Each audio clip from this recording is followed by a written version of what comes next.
মহরম চলে গেছে, বছরের প্রথম মাস। আমরা তো জানুয়ারি মনে করি বছরের প্রথম মাস না, এটা মুসলমানের জন্য দুনিয়ার হিসাবের দিক দিয়ে হয়তো রাখতে পারেন চাকরিজীবীরা, কিন্তু মুসলমানের কাছে প্রত্যেকটা মুসলমানের জন্য অন্তত একটা মহল্লায় আরবি বছরের মাসগুলো হিসাব রেখা ফরজে কিফায়া।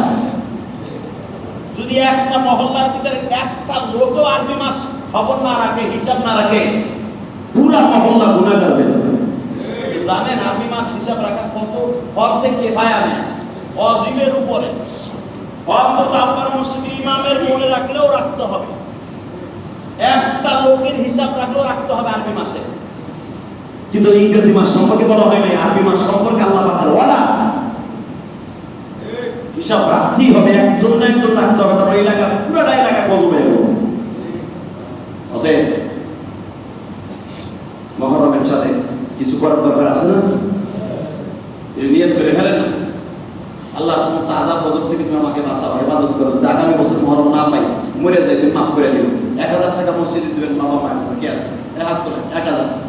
আজকে বছরের প্রথম বছর, এবং রাসূল বলেছে আরবি বছরের প্রথম, তখন তার ইংরেজি বাংলা ছিল না। রাসূল বলেন বছরের প্রথম মাসে যারা দান করবে সারা বছর আল্লাহ তাকে বিলিয়ে দিবে দান করার জন্য। এটা আমার কথা, বিশ্ব নয়। অতএব 1000 টাকা করে আজকে দিবেন। কে কে আছেন এই হাত তুলে দিন, 1000 করে দিবেন। কি একজন দুইজনই পাইলাম, আর কেউ পাবো না? দুইজন। আর কে দিবেন? 3 জন। আর কে দিবেন? 1000।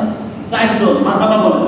আরে ভাই আমার কথা বলে নবীর কথা বলছে, যারা বছরের প্রথম মাসে দান করবে সারা বছর আল্লাহ তাকে সওয়াব লিখতে থাকবে এবং দান করার এবিলিটি দান করবে। তা আল্লাহর ওয়াদা, সে দেয় সে নেয়।